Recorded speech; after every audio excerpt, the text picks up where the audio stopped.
Hello guys, আসসালামু আলাইকুম। শখের পাখিওয়ালা ভাই আপনাদের মাঝে নিয়ে আসছে নতুন একটা পাখির ভিডিও। তো দেখতেই পাচ্ছেন আল্লাহ তাআলার অপরূপ কি সুন্দর সৃষ্টি।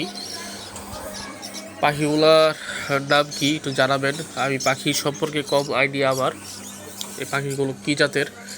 আর আমার চ্যানেলটা যেহেতু নতুন, সবাই নিচে থাকা বেল আইকনে টিভি দিবেন এবং সাবস্ক্রাইব করে দিবেন এবং আমার পাশে থাকবেন।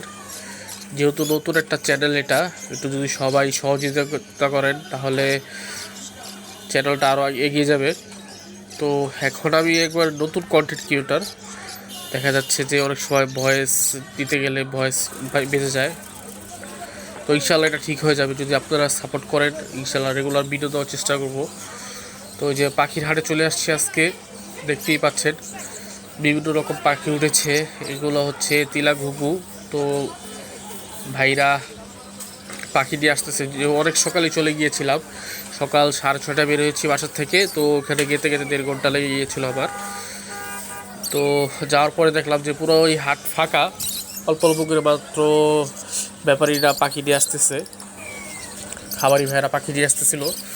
তো এগুলো হচ্ছে ডায়মন্ড ডাব, এগুলো হলো আপনার কি বলে এগুলা,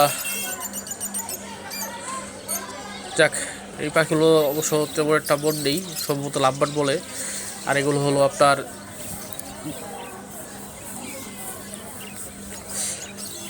তো এই ভাই বিক্রি করতেছিল, ওরই কাস্টমার জমছিল এখানে কিছু। তো দামাদামি বর্ণের বিধায় সেল করে নাই। তো এগুলো হচ্ছে লাভবার্ডের বেবি, এটা হচ্ছে এগুলো হলো লাভবার্ডের বেবি, এগুলো বেবি কোকাটেল। তো মাশাআল্লাহ শীতের সকালের যেন ওরা রৌদ্র করছে, দেখতেই পাচ্ছেন ওদের অরিজিনাল যে কালারটা, মাশাআল্লাহ না বলে কেউ থাকতে পারবেন না, এত সুন্দর একটা কালার। আর পাখিগুলো তো ভাই প্রকৃতির পরিবেশেই সুন্দর লাগে বেশি।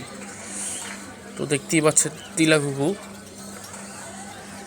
অনেকে বলে ডায়মন্ড ডাব, মূলত ডায়মন্ড ডাবই বলে, বাংলায় মনে হয় তিলা ঘুঘু বলে।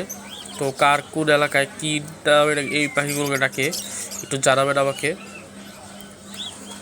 তো ওদের কালারগুলো খুব সুন্দর মাশাআল্লাহ। তো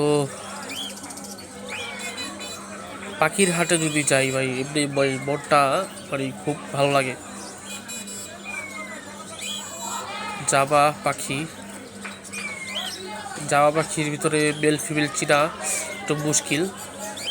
এক ভাই আজকে হাটে জাবা পাখি ছুটে গিয়েছিল, তো সে আমাকে জিজ্ঞেস করেছিল কথাটা, কিন্তু আমি যেহেতু চিনি না তো ডাইরেক্ট তাকে না বলে দিয়েছি। তো এই যে দেখতেই পাচ্ছেন বাজরিগার পাখিটা সিড মিক্স খাচ্ছে। পাখির আন্দাজে মনে হয় পাখির খাবারটি একটু বেশি বড় হয়ে গিয়েছিল, তো তারপর দেখলাম খাচ্ছিল ঠুকিয়ে ঠুকিয়ে।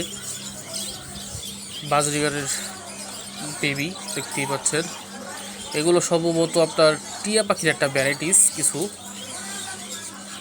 টিয়া পাখি, হ্যাঁ এরকমই ওদের সম্ভবত জাতবাই হবে। তো এটা হচ্ছে আরেকটা ভ্যারাইটিস। আর এই যে পাশেই এইমাত্রই দেখবেন আপনারা, পাশে এই তিলা ঘুঘু আবার। তো এই যে সাতকুনু দেখতে পাচ্ছেন পাশে। তো এই যে যেই পাখিটার কথা বলতে চেয়েছিলাম, তো এটা হলো একটা পাখি। এই পাখিটার নামটা অবশ্য আমি জানি না, আমি দোকানদার ভাইকে জিজ্ঞেস করেছিলাম, কিন্তু মূল দোকানদার ভাই ছিল না, আমি তাই নামটা জানা হয়নি। তো এটা হচ্ছে একটা বিদেশি পাখি, এটার নাম জানি না। তো যারা যারা ভিডিওটা দেখতে পাচ্ছেন একটু কমেন্টে জানাবেন এই পাখিটার নাম কি। পাখিটা খুব ভালো লাগছে আমার। ইনশাল্লাহ কোনো একদিন টাকা পয়সা হলে এই পাখিগুলো কালেক্ট করব। তো সবচেয়ে হাটের গুরুত্বপূর্ণ পাখি ছিল আমার কাছে এইটা। এর বাড়ি এত সুন্দর কালার, ওর নাক থেকে পা পর্যন্ত এবং বডিতে যে সুন্দর কালারটা আমার খুব ভালো লাগছে, মানে এক্সিলেন্ট না বলে আমি পারবো না। আর এটা হলো হ্যামস্টার। তো ভাইকে জিজ্ঞেস করেছিলাম যে ভাই জোড়া কত করে, তো ভাই বললো যে ভাই 1500 টাকা সেল করতেছি জোড়া। তো ইনশাল্লাহ নেক্সট ডে নেওয়ার চিন্তা ভাবনা করবো। আমার চ্যানেলটা সবাই সাবস্ক্রাইব করে দেবেন।